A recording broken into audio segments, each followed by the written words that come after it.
Почитуван министер, благодарам на репликата, таман шанса да се доискажам, затоа што навистина можеме многу да говориме на било која тема. За жал, кризата со пандемијата, ние бевме сведоци, мислам, ние ги чувствуваме се уште последиците. Светски економии подклекна, и во ред тоа да се признае, ама она што ми смета кај вас како власт, што ја релативизирате работата. Почнувајќи од премиеров во оставка до министри и така натаму. Економските мерки што ги носевте тогаш и ние тогаш ви укажувавме. Прво се задоцни, второ што веќе бидејќи штетата беше направена, ве подсетувавме дека во март 2019 кога се прогласи пандемијата, потоа во првиот пакет мерки беше испуштен токму месецот март и беше изоставен, па во духот на блескавите економски мерки, за жал, имаше еден прв бран ударен голем од испуштање на граѓани од работа. Тогаш во тој период 50 до 60 000 луѓе изгубија работа. Ги следевме секојдневно испуштањата. И тогаш имаше едно духовито објаснување на вашиот премиер дека буџетот е лист хартија и дека пари во буџетот нема. Прво се дрзнавте да ги намалите платите тогаш, а потоа да ги уредувате давачките на граѓаните, односно со доцнењето на одлуката за смрзнување на кредитите и каматите во банките. Па работодавачите не можеа да го издржат товарот за да ги задржат своите вработени и заради тоа граѓаните живееа во неизвестност и во еден грч како ќе го преживеат или поминат месецот. Тогаш очекувавме, за жал веќе не се ни надеваме, тогаш некоја надеж вака гледавме и очекувавме така по реални државнички потези кои за жал не се случија тогаш.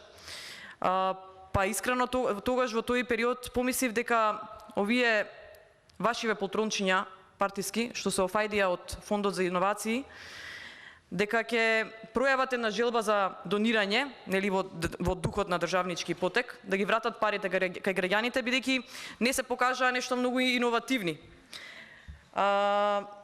Потоа следеа пакети мерки и така натаму и тогаш исто ви укажавме дека имате мала искористеност на проектите на мерките од донесените пакети, односно имаше анализа дека има искористување негде до 45%, нешто што укажува дека или мерките не биле добри, дека граѓаните немаат доверба за да ги користат и не опфаќа доста категории.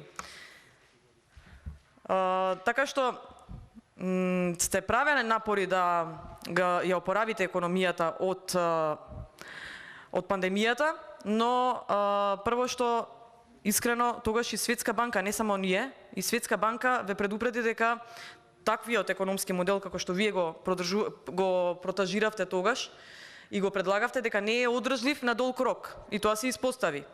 Бидејќи пакет мерките кои што ги донесовте тогаш беа за поддршка на компаниите и работниците, и тоа пак се пари од граѓаните, но фискалниот простор тогаш се стесни, со што се предизвика нивото на долгот да се доближи до 60% од бруто домашен производ и тоа беше показател дека сме уште пред 2 години банкротирана држава.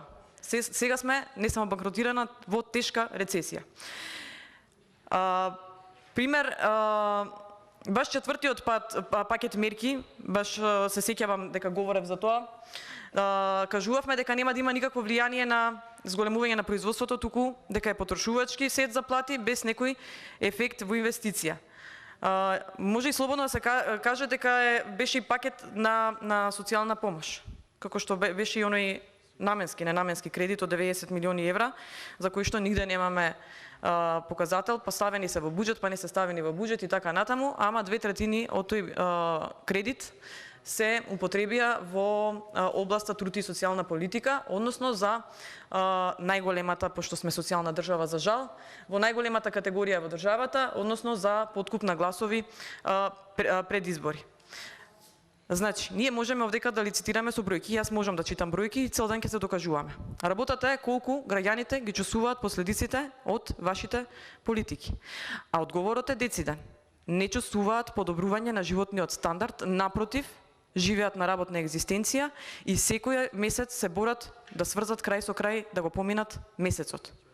Тоа не е само мое мнение, мое мислење, тоа е фактички резултат, ова е што го кажувам е резултат на сите оние граѓани што или работодавци, газди на фирми кои што не можат или одвај обстојуваат во овој период додека сте вие на власт.